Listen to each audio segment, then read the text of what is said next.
Hello everyone, welcome back to my channel. This is Priya. So आज हमारे यहाँ महालक्ष्मी का व्रत की पूजा है, जिसमें हम स्टार्टिंग में ये हल्दी का लेप करते हैं ज़मीन पर।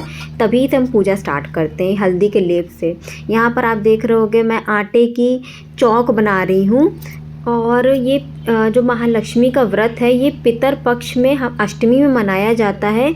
और इस व्रत को करने से घर में सुख समृद्धि और शांति प्राप्त होती है हम लोग को। और मेरी जो सास हैं उन्होंने ये व्रत मेरे लिए माना था और मैंने भी बहुत ही श्रद्धा से करती हूँ और मुझे बहुत अच्छा लगता है व्रत करने पे। ये मेरे हस्बैंड बीच में आ रहे हैं एंड इनको यहाँ पर मैंने डांट भी लगाई थी।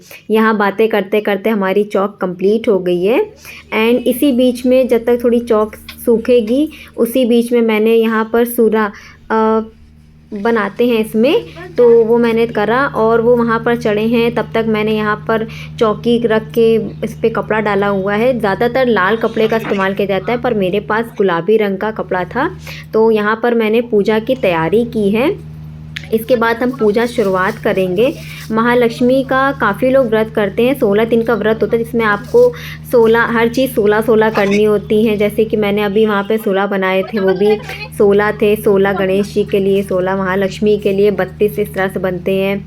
यहाँ पर पूजा की थाली तैयार कर रहे हैं। फूल, फल और अशोक की पत्तियाँ, आम की पत्तियाँ मिल जाएं तो अच्छी बात है, नहीं तो अशोक की पत्तियाँ, गंगा जल, पूजा में इस्तेमाल होने वाली सभी चीज़ें हम इसमें करेंगे। और यहाँ पर मैं फूल को धोकर और पत्तों को भी धोकर इस्तेमाल करूँगी और बहुत ही अच्छे से हम लोग ये पूजा करते हैं। अब यहाँ पर पूजा की पूरी तैयारी हो रही, जिसमें मैंने उसमें जल खींचा है। उसके बाद यहाँ पर चावल आपको खींचने होते हैं। इसके बाद आप इस पे चौकी पे भी मैंने चौक बनाई है जो यहाँ पर नहीं शूट हो पाया है। और इसके बाद फिर अब हम गणेश जी की तैयारी करेंगे। इस कलश को गणेश जी की तरह ले जाता है। मैंने यहाँ पर कलश रखा, फिर उसमें गंगा जल डालकर, इसमें गंगा जल और अक्षत, और उसके बाद फिर इसमें जल डालेंगे। इस जल डालने के बाद फिर हम इसमें कटोरी रखते हैं जिसमें हम चावल वही अक्षत रखते हैं और उसके ऊपर दिया जलाते हैं। उससे पहले मैं यहाँ पर भूल गई थी, मैंने अपनी चुनरी नहीं पहनी थी, तो यहाँ पर चुनरी पहनने के बाद ही हम काम शुरू करेंगे। इसके बाद ये जो आम के पत्ते हैं इनमें भी हम रोली चंदन लगा लेते हैं। उसके बाद ही हम इनको ये कलश में रखेंगे, फिर जल डालेंगे। जल हम इसमें डाल चुके हैं। अब इसमें हम कटोरी रखेंगे एंड इसके बाद उसमें अक्षत और फिर दिया।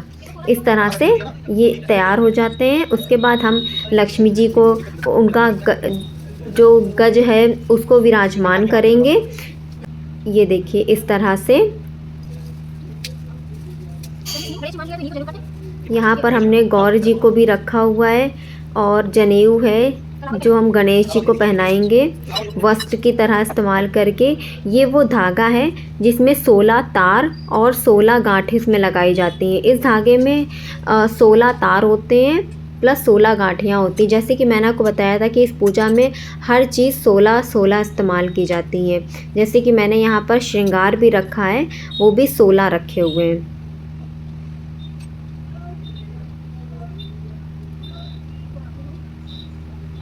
यहाँ पर मेरा ये तैयार हो गया है 16 गांठ का धागा। अब हम इनको गणेश जी को और लक्ष्मी जी को और जो उनके गजराज हैं इनको और जो इनके महावर होते हैं, मैं उनके लिए भी वस्त्र लेकर आई थी। मैंने उनको भी वस्त्र पहनाए हैं। यहाँ पर मैंने लक्ष्मी जी को वस्त्र पहना रही हूँ। और इसके बाद एक साल में ये पूजा होती है तो थोड़ी बहुत विधि मैं भूल जाती हूँ चीज़ें, तो इसके लिए मैं एक बार किताब फिर से चेक कर लेती हूँ। और यहाँ पर मैंने भगवान को जो सूरा मैंने बनाए थे वो यहाँ पर अर्पित कर रही हूँ। प्लस यहाँ पर भगवान के लिए जो हम मिठाई लाते हैं वो अर्पित करते हैं, फल फूल। और यहाँ पर गणेश जी को धूप बहुत पसंद है तो यहाँ पर धूप भी अर्पित करेंगे। इसके बाद हम एक पान में लौंग सुपारी करके यहाँ पर गणेश जी को अर्पित करेंगे एंड इसका भी बहुत महत्व है जो मैं आगे आपको बताऊंगी। पूजा में इन सब चीज़ों का बहुत महत्व होता है। इसके बाद एक दिया जलाएंगे। अब ये हमारे गणेश जी पूर्ण हो चुके हैं।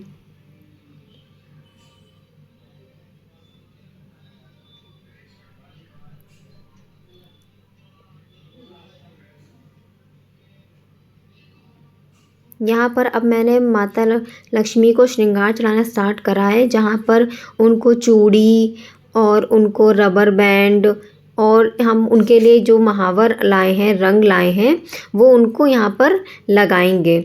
इसके बाद महावर लगाने के बाद उनको पाउडर, कंघा और बिछिया, बिंदी, जितने भी 16 श्रृंगार होते हैं, काजल, सभी चीज़ें उनको अर्पित करने के बाद अंत में उनको शीशा भी दिखाएंगे।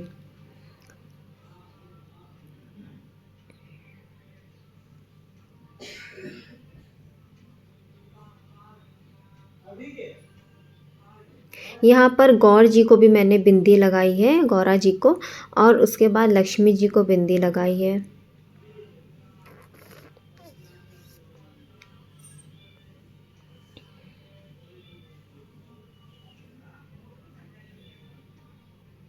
यहाँ पर अंत में इत्र है जो मैंने लक्ष्मी जी को अर्पित किया है।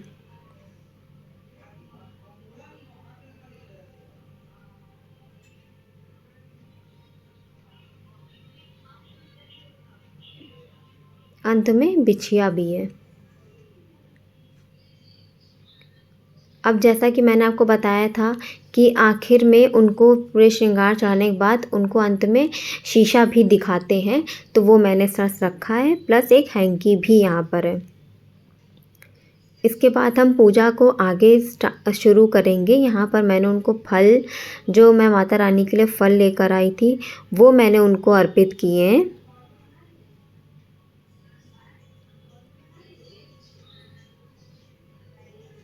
यहाँ पर पूजा में मेरे जो हस्बैंड है वो मेरी काफ़ी मदद करते हैं।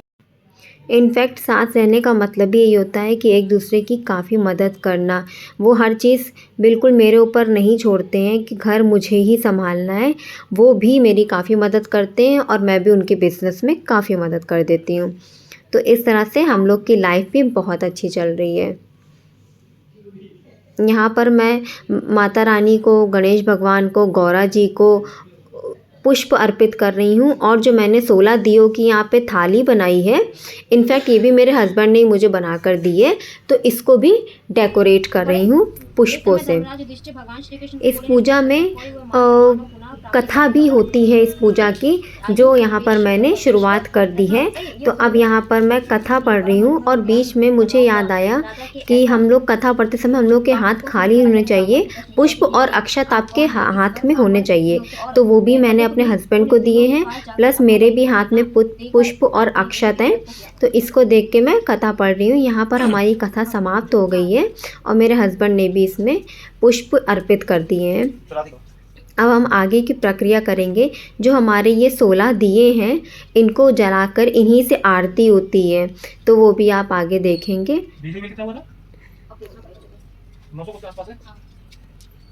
और आरती के बाद पहले गणेश जी की आरती करेंगे, और इसके बाद फिर हम लोग लक्ष्मी जी की आरती करते हैं, और उसके बाद फिर हम इसमें दक्षिणा चढ़ाएंगे।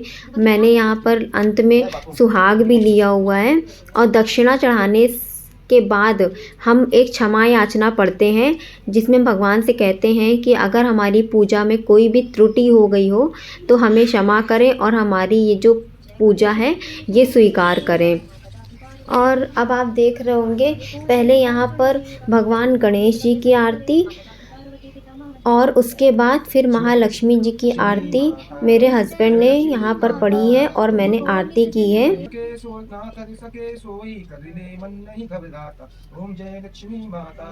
और इसके बाद हमारे इसमें ये भी एक रस्म है कि अंत में एक दिया हम उठाकर मेन जो घर की नाली होती है उस पे रखते हैं।